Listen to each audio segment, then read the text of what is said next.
This isolation is built on one, it's one, the same layer, the same depth, and it's after the stone was machined. I'd say it's after it's been machined. Yeah. Then it's the weathering just. And a lot of pressure can also Yeah, do to that. see that. I mean, Pop it off. if it was a little stronger, you could probably pull it off just. Yeah, with your yeah, I fingers. know. So That's no, how many that's of the after. items loses that surface. But you can also find it in a carving. Can this be happening by weathering? Yeah. Over what kind of period of time? Oh, thousands and thousands of years. Thousands and thousands of years. There you go. So here clearly we can see the difference of different types of quarrying, different types of tool marks. The inscriptions on the top are 19th dynasty. It's Ramses II. This is a metal chisel mark. So this comes from that time period. However, Chris Dunn, Hakim was the first to point this out, and Chris Dunn agreed. Look at these score marks. Look at these score marks. All over score marks. Diamond tools. This was, well, they originally cut the stone. This here is the quarried stone. These were blocks they were going to use. And then they use, as Chris says, a facing tool to even it out with diamond tips. And this is the marks. Hakim pointed this out clearly as diamond tool marks. And geologists, we'll have our geologists come, they've agreed.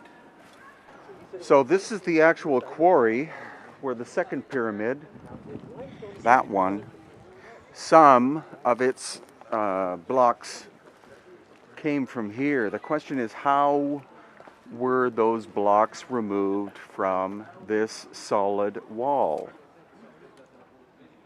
What kind of technology was involved? A bunch of slaves hacking away.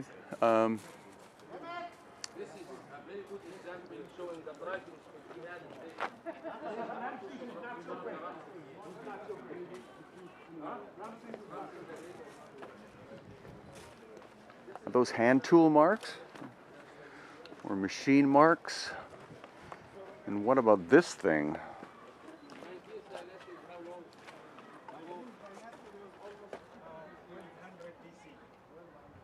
Never. Okay, so this is how they say they did it with copper chisels, and they're cutting granite. And comes along a person like Chris Dunn, says copper does not cut granite, cannot do it. Chris Dunn does demonstrations. I was once on a closed circuit TV special with Chris, 1997, where he takes a small piece of granite. He can't do it anymore because he can't go through the airports with his chisel, and so. But he'd have a chisel, and he'd hit it a couple of times, nothing to the granite, and you'd look at the chisel as dent.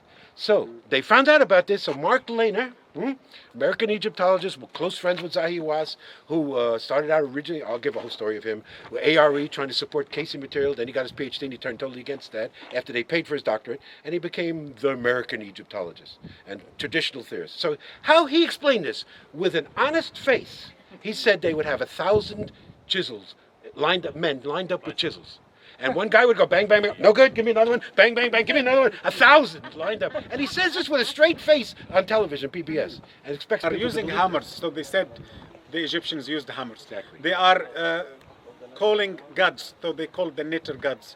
And then in the Middle Ages and the beginning of the 18th, 19th century, the early British and French, they put their own background also, because their technology was very simple at the time, so they couldn't imagine that there is other technology can do this. So they stuck with the primitive tools.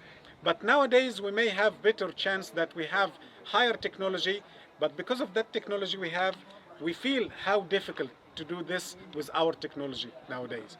That's why I say if we Egyptologists will try to explain it again, to refix this, I think they're going to come out with better stories. 21st century explanation. Yes. There's one exception to your rule. That was the father of modern Egyptology, Sir William Matthew Flinders Petrie. Son of an engineer, he was a surveyor.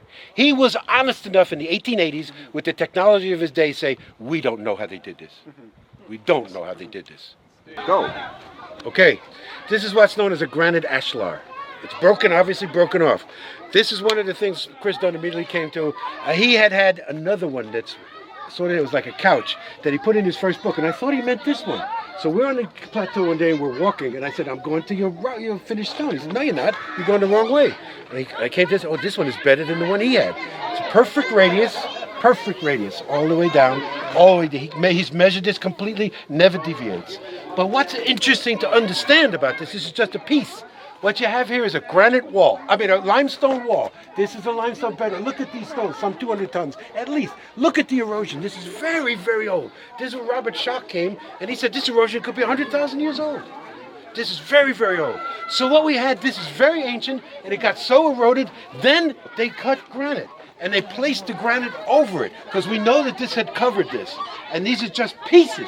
So this was, and this is upside down. We have one in the front there that's right side up, that has perfect flat top. So this whole wall was covered with this granite.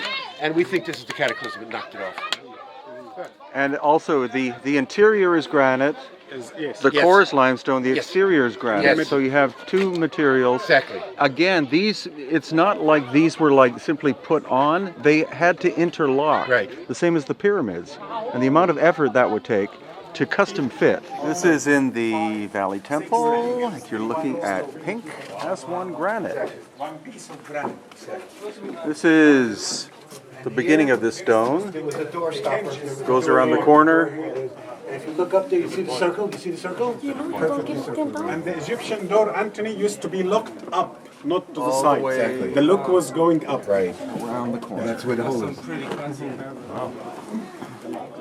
You see the circular hole up there, Brian? And this is the joinery, just like we see in the Coricancha in Peru. You're talking technically a perfect fit. Look at that.